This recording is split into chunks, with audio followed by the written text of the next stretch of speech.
வாரவலம் உறவுகளை மீண்டும் ஒருமுறை சந்திப்பதில் மற்றற்ற மகிழ்ச்சி. நான் உங்கள் TL ஜோஃபர் கான். நம் அனைவர் மீதும் இறைவனுடைய சாந்தியும் சமாதானமும் உண்டாவதாக.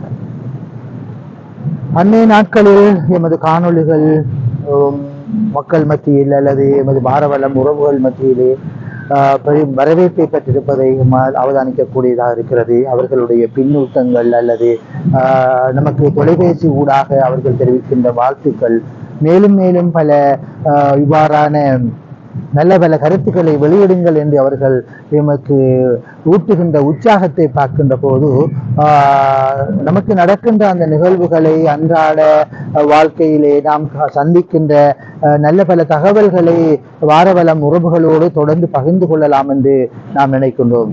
அந்த வகையிலே நாம் இப்போது ஒரு முக்கியமான ஒரு விடயம் சம்பந்தமாக உங்களோடு பகிர்ந்து கொள்ளலாம் என்று எண்ணுகின்றேன்.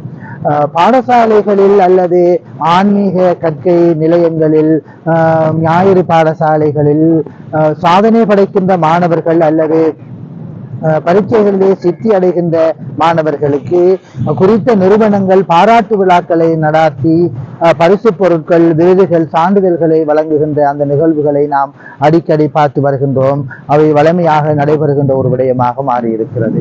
இந்த நிகழ்வுகளின் போது இந்த அண்மையிலே எனக்கு நடந்த ஒரு நிகழ்வை வைத்து ஒப்பீடு செய்கின்ற போது, இந்த நிகழ்வுகளின் போது அந்த மாணவர்களுக்கு கொடுக்கப்படுகின்ற பரிசுகள் அல்லது சான்றிதழ்கள் அல்லது விருதுகள் என்கின்றவைகளுக்கு பதிலாக இந்த மாணவனுக்கு கொடுக்கப்பட்டிருக்கின்ற இந்த பரிசு பொருள் ஒரு வித்தியாசமான மிகப்பெரிய தேவையுடையதாக அல்லது இன்றைய காலப்பொழுதில் நமது ஜனாதிபதி அனுரகுமார திசாநாயக் அவர்கள் கூட கிளீன் ஸ்ரீலங்கா என்கின்ற வேலை திட்டத்தின் மையப்பொருளாக இருக்கின்ற ஒரு நிகழ்வாக இதை நாம் பார்க்கக்கூடியதாக இருக்கிறது.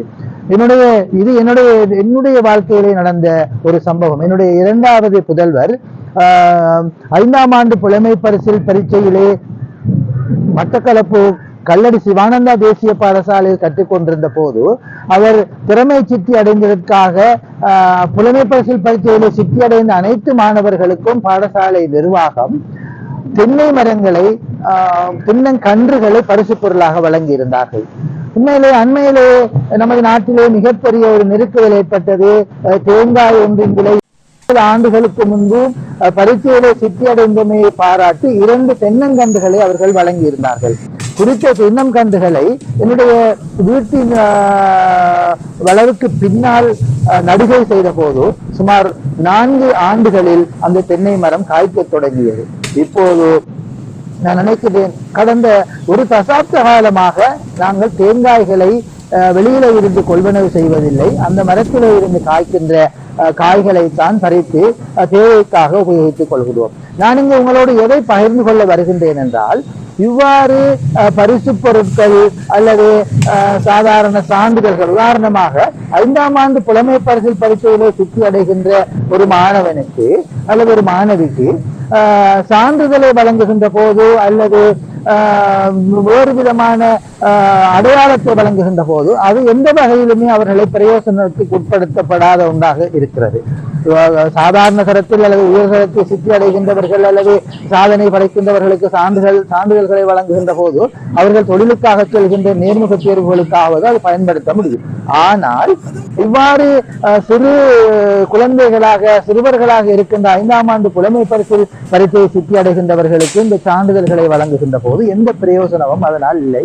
அவர்கள் அதை எடுத்துக்கொண்டு வீட்டிலே வைத்தால் அது அப்படியே காலங்காலமாக இருந்து வருகின்ற ஒன்றாக பார்க்கிறோம். அதற்கு பதிலாக இவ்வாறு மட்டக்களப்பு கல்லடி சிவானந்தா தேசிய பாடசாலையிலே என்னுடைய புதல்வர் உட்பட ஏனைய 5ஆம் ஆண்டு புலமை பரிசில் பரீட்சையிலே சித்தி அடைந்த மாணவர்களுக்கு வழங்கிய அந்த தென்னங்கன்றுகளை போன்று மரக்கன்றுகளை பரிசு பொருளாக வழங்குகின்ற போது எத்தகைய பிரயோசனங்களை குறிப்பிட்ட கால எல்லை பகுதிக்குள் வருகின்றது, பெற்று தருகின்றது என்பதை இப்போது நீங்கள் இங்கே என்னுடைய குரலின் பின்னணியிலே இருக்கின்ற காணொளி ஊடாக நீங்கள் காணக்கூடியதாக இருக்கும். ஆகவே மரம் நமக்கு வரம் என்று சொல்லுகின்றார்கள். மரம் நமக்கு வரமாக இருக்கிறது. மரம் நடுவோம் என்கின்ற இயக்கங்கள் எல்லாம் நடைபெற்று சர்வதேச ரீதியாக இந்தியாவிலே முன்னாள் பாரத ஜனாதிபதியாக இருந்த APJ அப்துல் கலாம் அவர்கள் கூட மரம் நடுகை திட்டத்திலே மிகவும் மும்முரமாக இருந்தார். அதை அடியொற்றி பிரபல நடிகராக இருந்து மரணித்த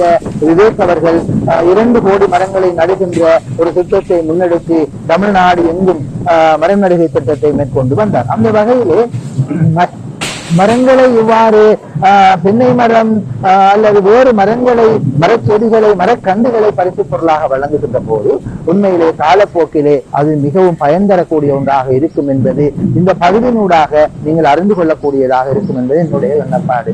மேலே கடந்த நாட்களில் மிக உச்சத்துக்கு தேங்காயின் விலை சென்ற போது பலரும் தேங்காயை வாங்கிக் கொள்ள முடியாமல் அவதிப்பட்டதையும், தேங்காய் தயாரிக்கப்படுகின்ற பொருட்களின் விலை மலையளவு உயர்ந்து சென்றதையும் நாம் அவதானித்தோம். அந்த காலகட்டங்களில் எல்லாம் நாங்கள் எங்களுடைய புதல்வருக்கு அந்த பாடசாலை நிர்வாகம் அன்பளிப்பாக கொடுத்த 2 தென்னை மரங்களிலும் இருந்து கிடைத்த தேங்காய்களையே நாங்கள் பயன்படுத்தி வருகிறோம். இன்றும் அந்த நிலையை தொடர்ந்து வருகிறது.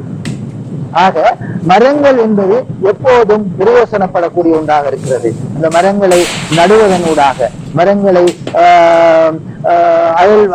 அயல் வீடுகளிலே அல்லது எங்களுக்கு பக்கத்தில் இருக்கின்ற அயல் வளவுகளுக்குள் அல்லது எங்களுடைய சொந்த இடங்களுக்குள் நடுவதனூடாக இவ்வாறான பிரயோசனங்களை எல்லாம் பெற்றுக்கொள்ளக்கூடிய சந்தர்ப்பம் ஏற்படுகிறது. எனவேதான் இவ்வாறு பரிசு பொருட்களை அல்லது சான்றிதழ்களை, வெறுமனே சாதாரண சிறிய சிறிய விருதுகளை எல்லாம் வழங்குகின்றவர்கள் அதற்கு பதிலாக இவ்வாறு பிரயோசனமான மரங்களை, தென்னை மரம் உட்பட ஏனைய காய்க்கின்ற, கனி தருகின்ற, பலம் தருகின்ற மரங்களை பரிசாக வழங்குவது சால பொருத்தமாக இருக்கும் என்பதுதான் என்னுடைய இந்த உங்களோடு நான் இப்போது கலந்துரையாடலுக்கு அல்லது உங்களோடு பரிமாறிக்கொள்வதற்கு வந்த விடயமாக இருக்கிறது. எனவே மரங்களை நாம் பரிசாக வழங்க முடியும். மரங்களை பரிசாக வழங்குவதன் ஊடாக நல்ல பிரயோசனங்கள் எதிர்காலத்திலே பெற முடியும். என்னுடைய அந்த இளைய புதல்வருக்கு அந்த தென்னை மரங்களை வழங்கி 4 ஆண்டுகளுக்குள் அவை பிரயோசனத்தை பெற்று தந்தன. அந்த பாடசாலை நிர்வாகம் சொல்லி இருந்தது,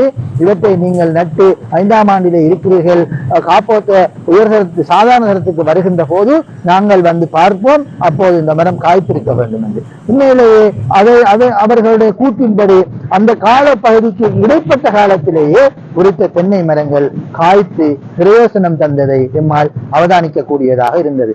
எனவேதான் நமது உறவுகள் எல்லாம் இப்போது இந்த காணொலியை பார்த்து கொண்டிருக்கின்ற உறவுகளுக்கு ஒரு படிப்பினை செய்தியாக அல்லது ஒரு பிரயோசனமான தகவலாக இருக்கும் என்று நம்புகின்றோம். இனிமேல் இவ்வாறு பாடசாலை நிர்வாகங்கள் அல்லது ஆன்மீக கல்வி நிறுவனங்கள், ஏனைய நிறுவனங்கள் மாணவர்களை ஊக்குவிக்கின்ற போது அவர்களுக்கான பரிசு பொருளில் பிரதான ஒரு பாத்திரமாக இந்த மரங்களையும் இணைத்துக் கொள்ள முடியும் என்பது என்னுடைய கருத்தாக இருக்கிறது. நல்லது நேயர்களே, மீண்டும் ஒரு காணொலியில் உங்களை சந்திக்கும் வரை உங்களிடமிருந்து விடைபெற்றுக் கொள்கின்றோம். நன்றி. அஸ்ஸலாமு அலைக்கும் வரஹ்மத்துல்லாஹி வபரகாத்துஹு. நம் அனைவர் மீதும் இறைவனுடைய சாந்தியும் சமாதானமும் உண்டாவதாக.